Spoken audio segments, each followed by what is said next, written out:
स्वागत है आपका एक और महत्वपूर्ण वीडियो में। कैसे हैं? मुझे उम्मीद है कि आप अच्छे होंगे। यदि आप GT, PGT, JRC, GDC, UP TET, STET, UPSI, UPP इन परीक्षाओं की तैयारी कर रहे हैं तो यह क्लास आपके लिए बहुत महत्वपूर्ण है।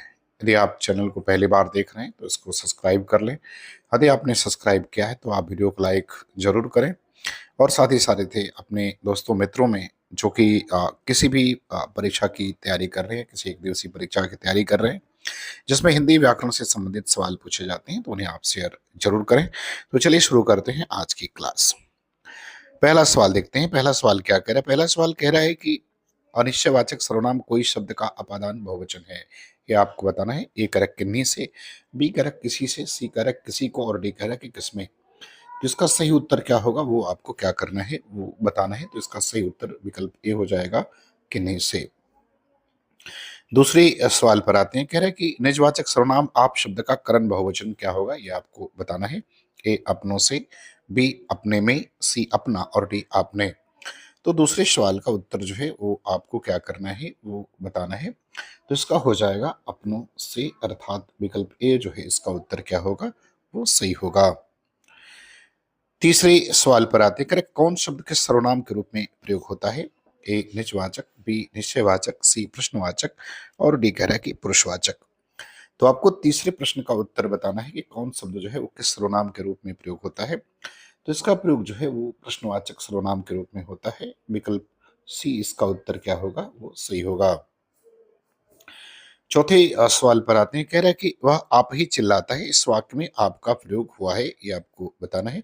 ए करे पुरुषवाचक सर्वनाम, बी संबंधवाचक सर्वनाम, सी करे निजवाचक सर्वनाम और डी करे कि अनिश्चयवाचक सर्वनाम। तो आपको चौथे प्रश्न का उत्तर बताना है। तो इसमें इसका प्रयोग जो है वो निजवाचक सर्वनाम के रूप में हुआ है, अर्थात विकल्प सी जो है इसका क्या होगा, वो सही हो जाएगा।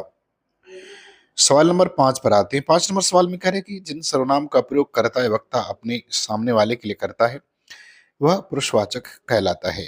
ए उत्तम पुरुष, बी मध्यम पुरुष, सी अन्य पुरुष और डी कह रहा है कि ये सभी।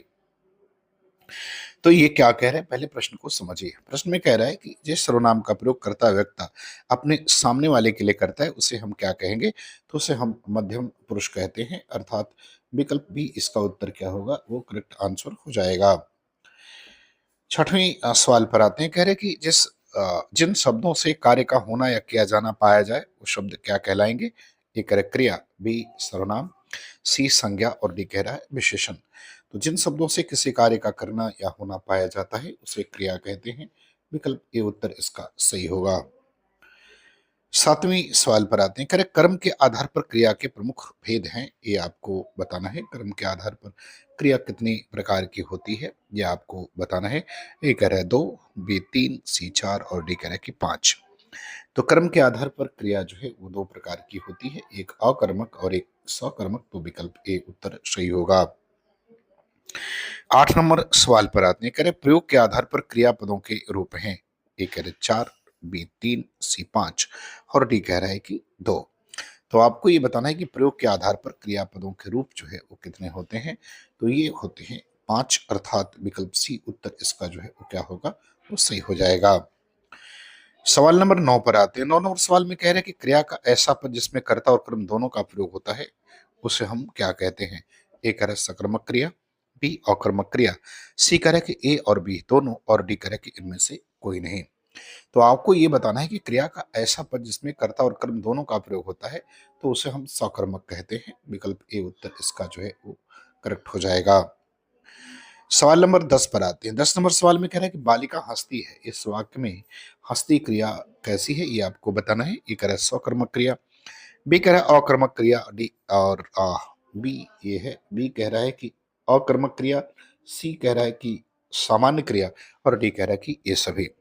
तो आपको बताना कि बालिका हंसती है में हंसना जो है वो किस तरह की क्रिया है, ये बताना है। तो ये अकर्मक क्रिया है, अर्थात विकल्प बी उत्तर इसका क्या होगा, वो सही होगा। 11 नंबर सवाल पर आते हैं। कह रहे हैं कि शेर ने बालक को खाया, वाक्य में खाया क्रिया है, ये आपको क्या करना है, वो बताना है। ए कह रहा है संयुक्त क्रिया, बी कह रहा है कि सामान्य क्रिया, सी कह रहा है कि नामपद क्रिया और डी कह रहा है कि प्रणर्थक क्रिया। तो कह रहा है कि शेर ने बालक को खाए वाक्य में खाना क्रिया कैसी है? तो ये सामान्य क्रिया है, अर्थात विकल्प बी उत्तर इसका क्या होगा? वो सही हो जाएगा। सवाल नंबर 12 पर आते हैं। 12 नंबर सवाल में करें कि अचानक पागल हंसने लगा। इस वाक्य में हंसने लगा क्रिया क्या है? ये आपको बताना है। ए करे पूर्वकालिक क्रिया, बी करे सामान्य क्रिया, सी करे संयुक्त क्रिया और डी करे कि ये सभी। तो पागल अचानक, जो अचानक पागल हंस लेगा, उसमें हंसने लगा क्रिया क्या है? तो हंसने लगा अर्थात यह क्रिया जो है वो संयुक्त क्रिया हो जाएगी। तो विकल्प सी उत्तर इसका सही होगा। 13 नंबर सवाल पर आते हैं। कह रहे कि बरसात से बरसना नामपद क्रिया ली गई है। ए कह रहे संज्ञा से, बी सर्वनाम से, सी विशेषण से और डी कह रहा है कि इन सभी से। तो देखिए, बरसात से बरसना नामपद जो क्रिया जो है वो संज्ञा से ली गई है, संज्ञा शब्द से। तो विकल्प ए उत्तर इसका क्या होगा? वो करेक्ट होगा। सवाल नंबर 14 पर आते हैं। 14 में कह रहा है कि मैंने उससे फूल तुड़वाए। इस वाक्य में तुड़या तुड़वाए क्रिया जो है वो क्या है? ए कह रहा प्रेरणार्थक क्रिया, बी कह रहा पूर्वकालिक क्रिया, सी सामान्य क्रिया और डी कह रहा कि नामपद क्रिया। तो मैंने उससे फूल तुड़वाए अर्थात जो है ये प्रणर्थक क्रिया हो जाएगी, जिसमें कर्ता स्वयं कार्य को नहीं करता है। सवाल नंबर 15 पर आते हैं। 15 नंबर सवाल में कह रहे हैं कि मैंने लिखकर विश्राम किया। वाक्य में लिखकर किया है। लिखकर क्रिया किस तरह की है? ये आपको बताना है। एक है संयुक्त, बी नामपद, सी पूर्वकालिक और डी कह की सामान्य क्रिया। तो देखिए, जब किसी वाक्य में दो क्रिया प्रयोग हो अर्थात कर्ता दो क्रिया करता हो, तो एक पहले करके फिर एक बाद में करे, तो पहले वाली क्रिया को जो है वो पूर्वकालिक क्रिया कहा जाता है और सामान्यतः इसमें कर प्रत्यय लगा रहता है। तो विकल्प सी उत्तर इसका जो है वो करेक्ट होगा। 16 नंबर सवाल पर आते हैं। करें कि नर्तकी लड़की को नृत्य सिखाती है। वाक्य में क्रियाएं हैं, ये आपको बताना है। कह रहा है कि एक कर्म, बी कह रहा है कि दो कर्म, सी कह रहा है तीन कर्म और डी कह रहा है कि ये सभी हैं। तो नर्तकी लड़की को नृत्य सिखाती है, वाक्य में क्रियाएं हैं, ये आपको जो है क्या करना है? वो बताना है। एक कर्म, दो कर्म, तीन कर्म वाली या चार कर्म वाली क्रिया है। तो देखिए, वाक्य में क्रिया जो है वो दो कर्मक क्रिया है, अर्थात विकल्प इसका बी जो है वो क्या होगा? वो सही हो जाएगा। क्या सिखाती है? नृत्य। और किसको सिखाती है? लड़की को। तो लड़की और नृत्य जो है दो इसमें कर्म है। तो यही सवाल जो है वो पूछा हुआ है। चलिए सवाल नंबर 17 पर आते हैं। 17 नंबर सवाल में कह रहे हैं कि जहां मूल धातु से बनी क्रिया का एक ही पद वाक्य हो, वहां क्रिया है। ए नामपद, बी संयुक्त, सी सामान्य और डी कह रहा है कि पूर्वकालिक क्रिया। देखिए, जहां मूल धातु से बनी क्रिया का एक ही पद वाक्य हो, वहां क्रिया जो है वो सामान्य क्रिया कहलाएगी, अर्थात विकल्प सी उत्तर इसका सही होगा।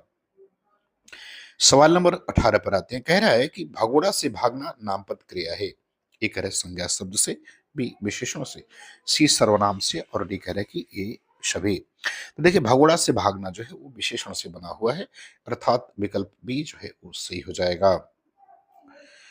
सवाल नंबर 19 पर आते हैं। 19 नंबर सवाल में कह रहे हैं कि दुख दूना हो गया। वाक्य में दूना हो गया ये कैसी क्रिया है? आपको बताना है। ए कह रहा है पूर्वकालिक, बी नामपद, सी प्रणर्थक और डी कह रहा है कि संयुक्त। तो आपको बताना है कि दुख दूना हो गया, इस वाक्य में दूना हो गया क्रिया कैसी है? तो यह एक संयुक्त क्रिया है, अर्थात विकल्प डी उत्तर इसका सही होगा। सवाल नंबर 20 पर आते हैं। 20 नंबर सवाल में कह रहा है कि हरि ने पत्र मंगवाया में मंगवाया क्रिया कैसी है? ये आपको क्या करना है वो बताना है। ए कह रहा है प्रेरणार्थक, बी नामपद, सी पूर्वकालिक और डी कह रहा है कि संयुक्त क्रिया। तो आपको बताना है कि हरि ने पत्र मंगवाया में मंगवाया क्रिया कैसी क्रिया है? तो ये एक प्रेरणार्थक क्रिया है, विकल्प ए उत्तर इसका जो है वो करेक्ट आंसर हो जाएगा। 21 नंबर सवाल पर आते हैं। कह रहा है कि जो शब्द संज्ञा या सर्वनाम शब्द की विशेषता बताते हैं उसे हम क्या कहते हैं? ए कह रहा है संज्ञा, बी क्रिया, सी विशेषण और डी कह रहा है कि सर्वनाम। तो जो शब्द संज्ञा या सर्वनाम की विशेषता बताते हैं उसे विशेषण कहा जाता है, अर्थात जो है इसका उत्तर विकल्प सी जो है वो क्या होगा? वो सही हो जाएगा। 22 नंबर सवाल पर आते हैं। कह रहे कि विशेषण के भेद माने गए हैं। तो कितने भेद माने जाते हैं? ए कह रहा है 5, बी 4, सी 6 और डी कह रहा है कि 3। देखिए, विशेषण के सामान्यतः चार भेद होते हैं, विकल्प बी उत्तर सही होगा। गुणवाचक विशेषण, परिमाणवाचक विशेषण, संख्यावाचक विशेषण और सार्वनामिक या संकेतवाचक विशेषण। सवाल नंबर 23 पर आते हैं। कह रहे हैं कि गुण दोषवाचक विशेषण है। इसमें से आपको ये पहचानना है कि कौन सा जो है गुण दोषवाचक विशेषण है। कायर, डरपोक, वीर, ये सभी। तो इसका उत्तर विकल्प भी हो जाएगा, सभी जो है वो गुण दोषवाचक विशेषण है। 24 नंबर सवाल में आते हैं। करके दशाबोधक विशेषण कौन सा है? ये आपको बताना है। ये कह रहा है सूखा, बी हरा, सी पतला मोटा और डी कह रहा है कि ये सभी। तो दशाबोधक कौन सा है आपको बताना है। तो ये सूखा, हरा, पतला, मोटा, ये सभी जो है ये दशाबोधक है। विकल्प डी उत्तर इसका सही होगा। सवाल नंबर 25 पर आते हैं। करें कि रंगवाचक विशेषण है, ये आपको बताना है। ए करें सूखा, बी गोल, सी नीला और डी कह रहा है नुकीला।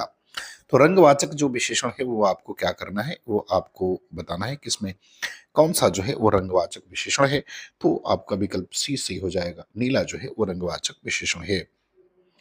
26 नंबर सवाल पर आते हैं। कह रहे हैं कि गोल, नुकीला, वर्गाकार, आयताकार आदि विशेषण है। ए कह रहा है आकार बोधक, बी समय बोधक, सी रंग बोधक और डी कह रहा है कि गुणदोषवाचक। तो देखिए गोल, नुकीला, वर्गाकार और आयताकार ये सभी के सभी जो है वो आकार बोधक विशेषण हैं, अर्थात विकल्प ए उत्तर इसका सही होगा। सवाल नंबर 27 पर आते हैं। कह रहे हैं कि सवेरे, शाम, अगला, पिछला ये सब किस तरह के विशेषण हैं। ए समय बोधक, बी आकार बोधक, सी दशा बोधक और डी कह रहे हैं कि इनमें से कोई नहीं। तो देखिए सवेरे, शाम, अगला, पिछला आदि सभी जो है ये समय बोधक हैं। विकल्प ए उत्तर इसका क्या होगा, वो सही हो जाएगा। अगले सवाल पर आते हैं। कह रहे हैं कि 2 किलो नमक विशेषण का कौन सा भेद है। ए कह रहा है गुणवाचक, बी कह रहा है संख्यावाचक, सी कह रहा है कि परिमाणवाचक और डी कह रहा है कि इनमें से कोई नहीं। तो आपको बताना कि 2 किलो जो है नमक ये विशेषण का कौन सा प्रकार बनेगा। तो ये बनेगा परिमाणवाचक। विकल्प सी उत्तर इसका सही हो जाएगा। 29 नंबर सवाल पर आते हैं। कह रहे हैं कि जिसमें निश्चित नापतोल मात्रा आदि का ज्ञान होता है वो विशेषण क्या कहलाता है। ए निश्चित परिमाण बोधक, बी करे कि अनिश्चित परिमाण बोधक, सी करे कि समय बोधक और डी करे कि इनमें से कोई नहीं। तो देखिए जिसमें निश्चित नापतोल आदि का बोध होगा उससे निश्चित परिमाण बोधक कहेंगे। विकल्प ए उत्तर इसका क्या होगा, वो करेक्ट हो जाएगा। सवाल नंबर 30 पर आते हैं। करें कि विशेषण की अवस्थाएं होती हैं। ए करें 3, बी 2, सी 1 और डी करें कि 4। तो विशेषण की कुल 3 अवस्थाएं होती हैं। ए सही होगा, मूलावस्था, उत्तरावस्था और उत्तमावस्था, यही इसकी 3 अवस्थाएं होती हैं। तो मुझे उम्मीद है कि ये वीडियो आपको पसंद आएगी, अच्छा लगे तो आप चैनल को सब्सक्राइब जरूर करें और साथ ही साथ इसे शेयर भी करें। धन्यवाद।